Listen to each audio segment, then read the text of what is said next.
Gujarat's #1 engineering university, Sankalchand Patel University, 9642706257.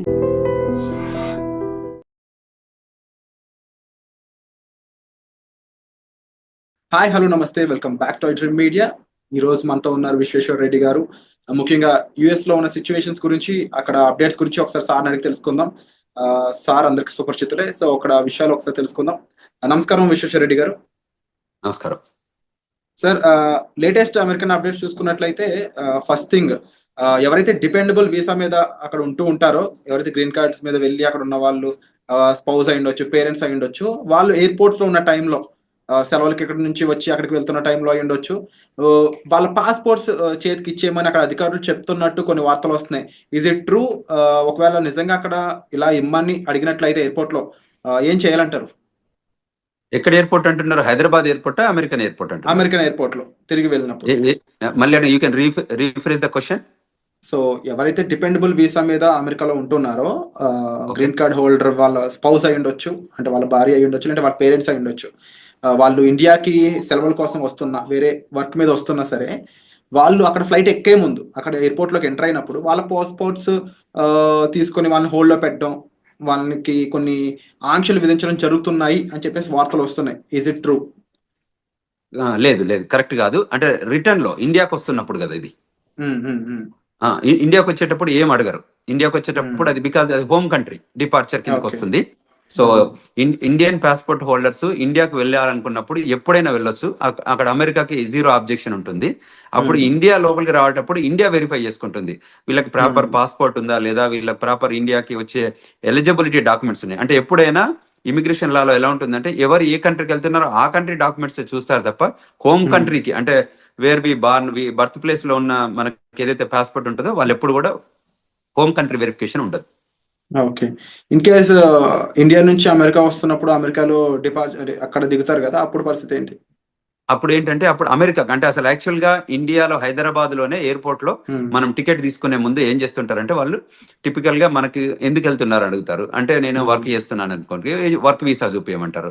నేను ఆమె permanent resident అంటే గ్రీన్ కార్డ్ చూపించమంటారు. ఆమె సిటిజన్ అంటే వాళ్ళు యుఎస్ పాస్పోర్ట్ అడుగుతారు. అంటే టిపికల్ గా మనకి బోర్డింగ్ పాస్ ఇచ్చే ముందే ఈ 3 వెరిఫికేషన్ చేసుకుంటారు వాళ్ళు. అంటే whether you are rightfully you are going to that foreign land అని వెరిఫై చేసుకున్నాకే మనకు బోర్డింగ్ పాస్లు ఇస్తారు. Otherwise they don't issue the boarding passes. అంటే ఇక్కడ ఇంకొక విషయం నేను అబ్జర్వ్ చేస్తుంది, అంటే నేను అక్కడ వచ్చిన వార్తలు చదివినప్పుడు కొన్ని వెబ్సైట్స్ లో అవి వాళ్ళ భర్తకి ఎంతకాలంగా వాళ్ళు దూరంగా ఉన్నారు, ఇమీడియట్ గా పెళ్లి అయితే ఎంతకాలం దూరం ఉన్నారు, వాళ్ళ మధ్యలో బాండింగ్ ఎలా ఉంది, ఇవి కూడా చెక్ చేస్తున్నారు అని, అవి గాసిప్స్ కింద చూడాలి లేదా ఇందులో కూడా నిజంగా ఉంది? అంటే ఇందులో 2 types of we can look at it. అంటే కేస్ టు కేస్ వ్యారీ అవుతుంది. వాళ్ళ దగ్గర ఏంటంటే, ఎప్పుడైతే పోర్ట్ ఆఫ్ ఎంట్రీలో మన దగ్గర బోర్డింగ్ పాస్ తీసుకున్నాక వాళ్ళకి ఏం చేస్తారంటే, మన ఇమిగ్రేషన్ అయ్యాక మన ఫ్లైట్ అంటే ఏ రూపకంగా వస్తుంది అమెరికాకి అనేది, whether it's coming from Dubai, Qatar, what ever country, London ఎక్కడి నుంచి వస్తుందో, వచ్చే ముందు ఏం చేస్తారంటే, వన్స్ ద పొజిషన్ క్లోజ్డ్ అయిన తర్వాత ఈ డేటా అంతా యుఎస్ పంపిస్తారు. యుఎస్ పంపించాక ఆ డేటా అంతా వాళ్ళకి బ్యాక్గ్రౌండ్ చెక్ ఎఫ్బిఐకి వెళ్ళిపోయి మళ్ళీ వీళ్ళ దగ్గరకు వస్తుంది, ఏది సిబిపి ఆఫీస్కి వస్తుంది. వచ్చిన దగ్గర వెరిఫై చేసుకుంటారు వీళ్ళు ఎక్కడి నుంచి వస్తున్నారు, వీళ్ళ బ్యాక్గ్రౌండ్ ఏంటి, వీళ్ళది ఎనీ ఇష్యూస్ ఉన్నాయా, అంటే ఇమిగ్రేషన్ ఇష్యూస్ ఉన్నాయా. In case if there is an immigration issues, వాళ్ళు ఏం చేస్తారంటే పిలిచి అక్కడ పోర్ట్ ఆఫ్ ఎంట్రీలోనే జనరల్ ఇన్స్పెక్షన్ చేయొచ్చు, రిగరస్ ఇన్స్పెక్షన్ చేయొచ్చు, సెకండరీ ఇన్స్పెక్షన్ చేయొచ్చు. సో ఈ 3 టైప్స్ ఆఫ్ ఇన్స్పెక్షన్ జరుగుతాయి. జనరల్ ఇన్స్పెక్షన్ అంటే వాళ్ళకి తెలిసిపోతుంది, అంటే గ్రీన్, ఎల్లో, రెడ్ ఛానల్ లాగా మనం ఇక్కడ పోర్ట్ ఆఫ్ ఎంట్రీలో ఉంటాయి చూడండి, అట్లా కస్టమ్స్ లలో green, red, yellow channel type. ఇది కూడా టిపికల్ గా ఎలా ఉంటుందంటే, వాళ్ళకి if they have background, very good background ఉంటే లోపలికి స్మూత్ గానే అడుగుతారు, కపుల్ ఆఫ్ క్వశ్చన్స్ అడిగి రాణిస్తారు. లేదు ఇంకా వాళ్ళకి డౌట్ ఉంటే ఒక 10 క్వశ్చన్స్ అడుగుతారు. ఇంకా బాగా డౌట్ ఉంటే ఏం చేస్తారంటే, వాళ్ళ ఫోల్డర్, ప్యాకెట్, పాస్పోర్ట్ అన్ని తీసుకొని సెకండరీ ఇన్స్పెక్షన్ అని ఒక పక్క రూమ్ తీసుకెళ్తారు. అక్కడ తీసుకెళ్లి ఒక 4-5 అవర్స్ కూర్చోబెట్టి ఆ 4-5 అవర్స్ లోపల ఏం చేస్తారంటే, వాళ్ళ పాస్పోర్టు, వాళ్ళ ఫోను, వాళ్ళ కంప్యూటరు, వాళ్ళ అన్ని తీసుకొని కూర్చోబెట్టి ఈ 4-5 అవర్స్ లోపల, అంటే వాట్ ఎవర్ ద స్టిపులేటెడ్ టైంలో వీళ్ళు ఏం చేస్తారంటే వాళ్ళ బ్యాక్గ్రౌండ్ చెక్ చేస్తారు. కంట్రీలో ఎప్పటి నుంచి వచ్చారు, ఎప్పుడు ఉన్నారు, ఇది మొదటిసారి వచ్చిందా, లేకపోతే ఎన్నిసార్లు ఉన్న దానిలో ఇప్పుడు H1B మీద ఉంటే ఎవరు ఏ ఎంప్లాయర్ దగ్గర పనిచేస్తున్నాడు, ఎంప్లాయర్ దగ్గర అసలు జాబ్ ఉందా లేదా, అంటే టిపికల్ గా దే వెరిఫై ఎవ్రీథింగ్.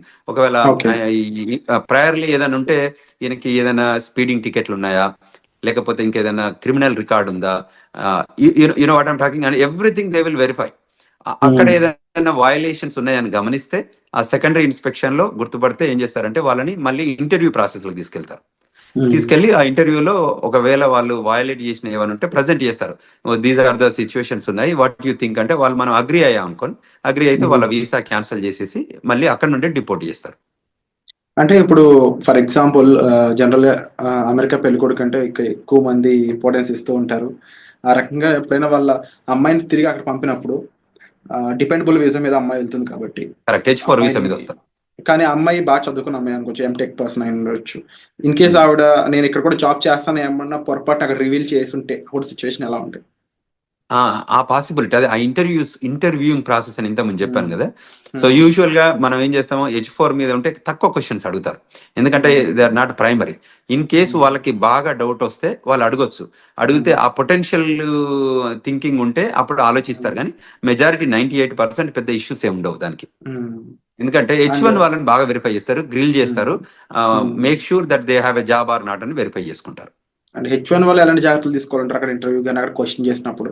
తప్పకుండా వాళ్ళు H1B హోల్డర్ అసలు ఫస్ట్ ఆఫ్ ఆల్ మేము ఇండియాకి వెళ్ళొద్దనే సజెషన్ చేస్తున్నాం ఈ టైంలో పర్టికులర్ గా. ఇన్ కేసు వాళ్ళు ఇండియాకి వెళ్ళాల్సి వచ్చి ఎమర్జెన్సీ సిచ్యువేషన్ వెళ్ళాల్సి వస్తే వచ్చే ముందు మీరు ఏదైతే ఎంప్లాయర్ దగ్గర పని చేయబోతున్నారో ఆ ఎంప్లాయర్ దగ్గర నుంచి ఒక క్లయింట్ లెటర్ కానీ, మీ ఎంప్లాయ్మెంట్ లెటర్ కానీ, మోస్ట్ రీసెంట్ పే స్టెప్స్ కానీ, లాస్ట్ W2s కానివ్వండి, ఇవి మీరు ఒక ఫోల్డర్లో పెట్టుకోండి.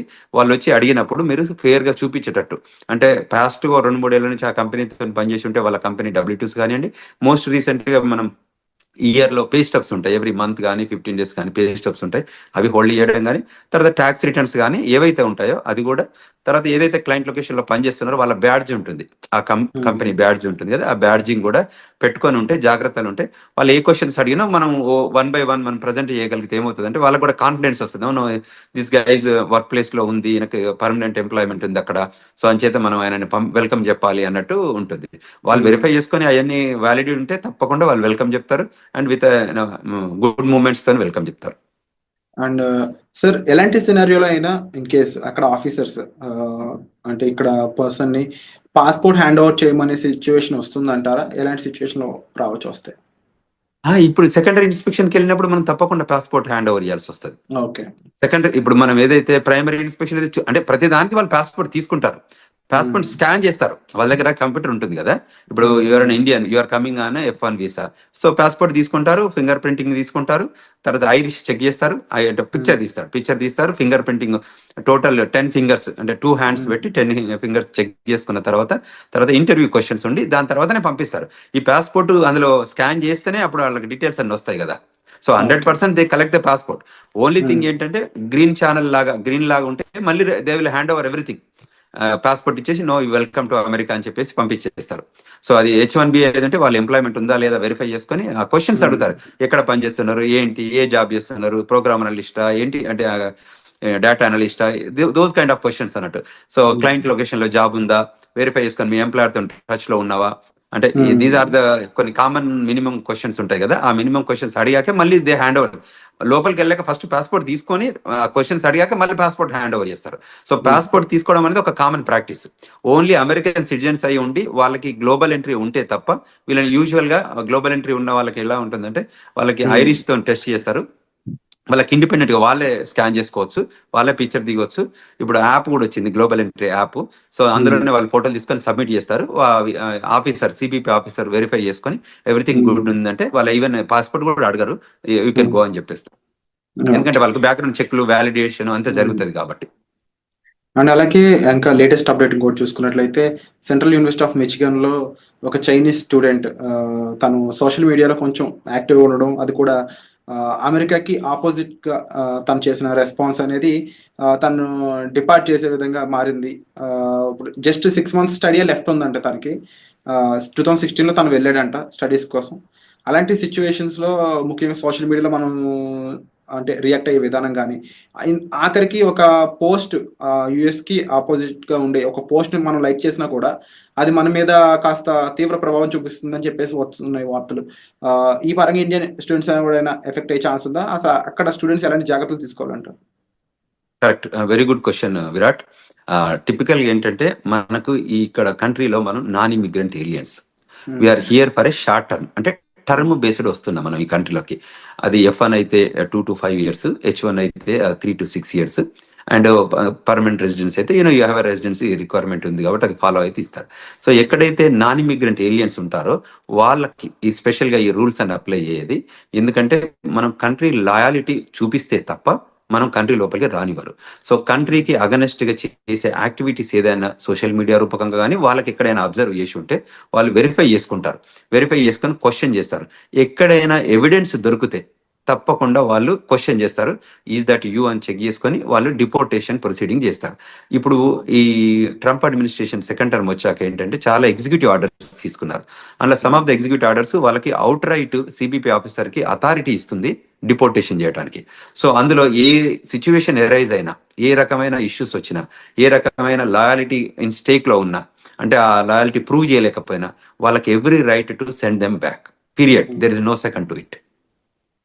అంటే ఇప్పుడు స్టూడెంట్స్ అనేవాళ్ళు already campus outside jobs చేయకూడదని కొన్ని రూల్స్ ఉన్నాయి. సో ఇప్పుడున్న టైంలో స్టూడెంట్స్ అనేవాళ్ళు ముఖ్యంగా తీసుకోవాల్సిన టాప్ 3 జాగ్రత్తలు అంటే ఏం చెప్తారు? అంటే టిపికల్గా వీళ్ళు ఏం చేయొచ్చు అంటే ఏదైతే స్టూడెంట్గా మనం ఫోకస్గా ఏదైతే ఎడ్యుకేషన్ కోసం మనం వచ్చామో దాని మీదనే స్ట్రిక్ట్ ఉండి ఆ లైన్లోనే మనం పనిచేసుకోగలిగితే ఏ ఇష్యూ లేదండి. విత్ ఇన్ ద 2 years లోపల ఎడ్యుకేషన్ కంప్లీట్ చేసి 3 years ఓపీటీసీ అంటే regular OPT and stem OPT తీసుకొని పనిచేసుకోగలిగితే దెర్ ఇస్ నో ఇష్యూ. ఎప్పుడైతే మనం ఇమ్మిగ్రేషన్ నేషనాలిటీ యాక్ట్ వయలేషన్స్ ఏదైనా చేస్తే ఆ వయలేషన్స్ ఐడెంటిఫై అయితే తప్ప వాళ్ళు వెల్కమ్ చెప్తారు. ఇట్ ఈస్ అ కంటిన్యూస్గా కంట్రీ నీడెడ్ స్టూడెంట్స్. అందువల్ల ఎప్పుడు కూడా వాళ్ళని అంటే డిపోర్ట్ చేయడం అనేది ప్రైమరీ ఏం పెట్టుకోరు. టిపికల్గా ఏంటంటే వాళ్ళు రావాలి, కష్టపడి చదువుకోవాలి, కంట్రీకి వాళ్ళ కాంట్రిబ్యూషన్ కావాలనే కోరుకుంటుంది అమెరికా. సో అందులో ఎమినెన్సీ ఎఫెక్టివ్గా స్కిల్ ఉన్న వాళ్ళందరినీ కూడా కంట్రీ ఎప్పుడు లూజ్ చేసుకోదు. ఎప్పుడైనా స్కిల్ లేబర్ కానివ్వండి, స్కిల్ నాలెడ్జ్ ఉన్న వాళ్ళు కానివ్వండి, ఎడ్యుకేషన్లో కానీ ఎంప్లాయ్మెంట్ కానీ ఎక్స్ట్రాడినరీ ఎబిలిటీ మనం పెర్ఫామ్ చేస్తే అమెరికా ఎప్పుడు కూడా వెళ్ళగొట్టదు. ఎప్పుడు వెళ్ళగొడుతుంది? Any backgrounds, negative background, criminal background, financial background issues ఉన్నప్పుడు, అటువంటి ఇష్యూస్ వాళ్ళు అబ్జర్వ్ చేసినప్పుడు వాళ్ళు క్లియర్గా చెప్తారు, you are violating this so and so sections 1, 2, 3, so based on this sections you are deportable case అని చెప్పి డిపోర్ట్ చేస్తున్నారు. సో అందువల్ల మన వాళ్ళకి ఏం చెప్తానంటే ఇది స్టూడెంట్స్ కానీ అదేవిధంగా స్టూడెంట్ పేరెంట్స్ కూడా గైడ్ చేస్తున్నాం. ఎందుకంటే ఇప్పుడున్న కరెంట్ జనరేషన్లో, కరెంట్ సిచ్యువేషన్లో, జనరేషన్ మీన్స్ ఏంటంటే ఇది డిజిటల్ ఏజ్ జనరేషన్. అంతకుముందు ఏంది first generation, second generation type, ఇప్పుడు డిజిటల్ ఏజ్ జనరేషన్ వచ్చింది. సో మీరు ఏది చేసినా అక్కడ ట్రాక్ అవుతుంది. సో మనం అందులో తప్పించుకోవడానికి ఛాన్స్ లేదు. కాబట్టి మనం ముందే జాగ్రత్త పడి మిస్టేక్స్ చేయకుండా ప్రాపర్ గైడెన్స్ తీసుకొని, ఇప్పుడు మాలాగా సీనియర్స్ ఉన్న వాళ్ళు కాకుండా ఇక్కడ ఏదైనా ఇమిగ్రేషన్ లా ఫర్మ్స్ ఉన్నా కూడా రైట్ఫుల్ గైడెన్స్ తీసుకొని వాళ్ళు చేసే ప్రతి యాక్షన్లో కూడా బిఫోర్ దే యాక్ట్ ఈ గైడెన్స్ తీసుకొని ముందుకెళ్ళగలిగితే that is the best option to do. ఇంకేదన్నా వాళ్ళకి గైడెన్స్ కావాలన్నా ఈ రూపకంగా మన వీడియోస్ చూడడం రూపకంగా ఐ డ్రీమ్స్లో ఈ రకరకాల వీడియోస్ మనం ప్రొడ్యూస్ చేస్తున్నాం కదా, వాటిలలో చూసి వెరిఫికేషన్ చేసుకొని ఇంకేదైనా క్వశ్చన్స్ ఉంటే they can approach us. We are here to help them students, we are here to help them skilled labour H1B వాళ్ళు కానీ, ఈవెన్ గ్రీన్ కార్డ్ హోల్డర్స్ కానీ సెవరల్ కన్ఫ్యూజన్స్ వస్తున్నాయి. ఎందుకంటే ఎవ్రీడే ఒక ఎగ్జిక్యూటివ్ ఆర్డర్ లాగా ఇమిగ్రేషన్ లా వస్తున్నాయి కాబట్టి వాళ్ళకి ఆ గైడెన్స్ కావాలి. సో ఆ గైడెన్స్ తీసుకొని వాళ్ళు యాక్ట్ చేయగలిగితే వాళ్ళు సేఫర్ హ్యాండ్స్లో ఉంటారు అనేది మనం ఇక్కడ తీసుకోవాల్సిన జాగ్రత్తలు తీసుకోవాలి. అలాగే విశ్వేశ్వర్ గారు, ముఖ్యంగా H1B వీసాకు సంబంధించి చాలా చేంజెస్ రాబోతున్నాయి. ఎలిజిబిలిటీ క్రైటీరియాలో కూడా చేంజెస్ రాబోతున్నాయని తెలుస్తూ ఉంది. ఇన్కేస్ చేంజెస్ అనేవి చేసినట్లయితే ఎలాంటి విషయాల్లో చేంజెస్ చేసే అవకాశం అనేది ఉంటుందంటారు? అంటే there are number of things. America ఏం చేస్తుందంటే every time they will revive and define new things. అంటే ప్రయర్గా జరుగుతున్న ఇష్యూస్ కానీ అడ్రస్ చేసుకుంటూ వాళ్ళకి ఎవ్రీ మంత్ ఒక మీటింగ్ జరుపుకుంటారు. ఆ మంత్ మీటింగ్లో అనాలిసిస్ చేస్తారు, ఏదైనా ఇష్యూస్ ఉన్నాయా, కన్సర్న్స్ ఉన్నాయా, ఏమన్నా మన కంట్రీ ఇంపాక్ట్ ఏదైనా అవుతుందా, దీనివల్ల బెనిఫిట్ అవుందా ఈ ప్రోగ్రామ్ని ఏమైనా చేంజ్ చేయాలా. అంటే ఇది డిపార్ట్మెంట్ ఆఫ్ లేబర్ ప్రోగ్రామే కానివ్వండి, ఇది డిపార్ట్మెంట్ ఆఫ్ స్టేట్ ప్రోగ్రామ్ కానివ్వండి, ఇది USCIS ప్రోగ్రామ్ కానీ, ఏ ప్రోగ్రామ్స్ అయినా కూడా వాళ్ళు డిఫైన్ చేసుకుంటారు. అది ఎడ్యుకేషన్, డిపార్ట్మెంట్ ఆఫ్ ఎడ్యుకేషన్ అంటే గవర్నమెంట్లో ఏ ప్రోగ్రామ్ ఉన్నా కూడా ఆ ప్రోగ్రామ్ మీద అనాలిసిస్ చేసుకుంటారు. ఇది కంట్రీ ఇంట్రెస్ట్లో పనిచేస్తుందా, కంట్రీకి ఏమైనా బెనిఫిట్ అవుతుందా, how we can define, redefine and the best process and best possible opportunity to grow this country అని చూస్తారు. అందులో ఏమన్నా మనకి కన్సర్న్స్ ఉన్నాయనుకుంటే వాటిని కరెక్ట్ చేస్తారు. ఆ కన్సర్న్ కరెక్ట్ చేసే ప్రాసెస్లోనే వాళ్ళు ఈ చేంజెస్ తీసుకొస్తారు. అందులో ఇప్పుడు ఎంప్లాయ్మెంట్ ఇష్యూస్ ఉన్నాయనుకోండి, ఆ ఎంప్లాయ్మెంట్ దానిలో చేంజ్ చేస్తారు, ఓపీటీలో చేంజ్ చేస్తారు. ఒకప్పుడు వాళ్ళకి లేని ఓపీటీలో ఓపీటీ క్రియేట్ చేశారు, ఓపీటీ తర్వాత 36 months ఇచ్చారు. సో అమెరికా ఇప్పుడు ఏంటంటే వాళ్ళకి స్కిల్డ్ లేబర్ కావాలి. అంటే నాలెడ్జబుల్ పీపుల్ కావాలి, who can make and break the greatest technology evolution లో చేయగలిగే పీపుల్ ఉంటే వాళ్ళని తీసుకొని ముందుకు ప్రొడ్యూస్ చేసుకొని ఆ కంట్రీ బెనిఫిట్ లో పనిచేపించుకుంటారు. కాబట్టి ఆ లైన్ లో ఉన్న వాళ్ళకి ఏ మాత్రం ఇష్యూ లేదు, ఆ లైన్ లో పనిచేసేటట్టు మన వాళ్ళు ఉండాలి. అండ్ యూజువల్ గా ఇండియన్ పీపుల్ టెండెన్సీ ఏంటంటే they are gem of the gems in education, STEM, science and technology, engineering, mathematics లో మనంత గొప్పగా ప్రపంచంలో ఎక్కడ ఉండరు.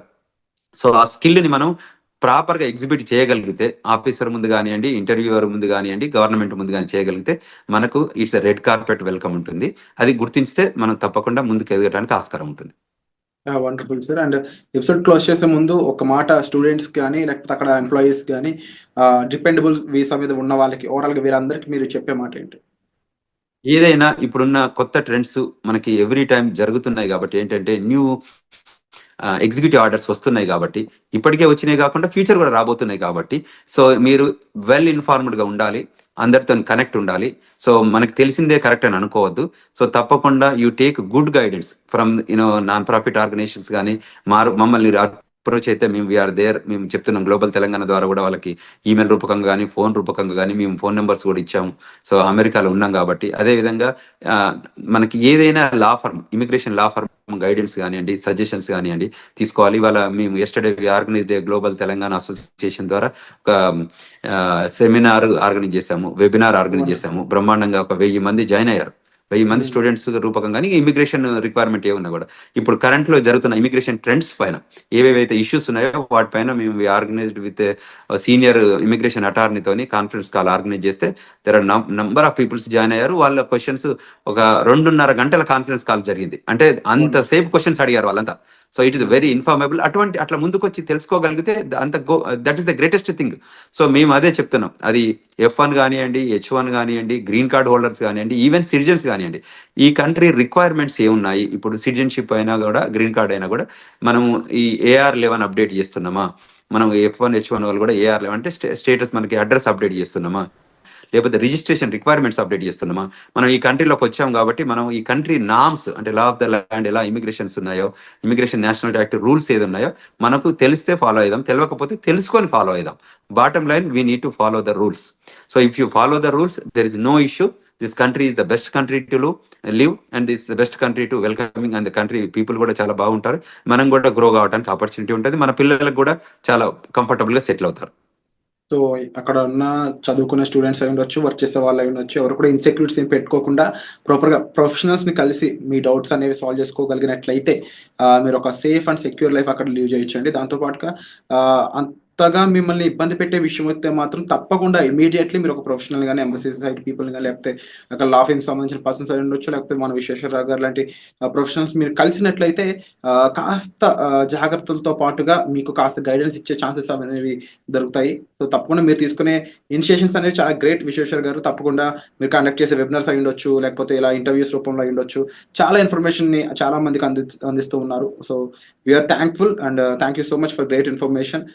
మరిన్ని అప్డేట్స్ పై త్వరలోనే మరొక ఇంటర్వ్యూతో మీ ముందుకు వస్తాం. Thank you so much.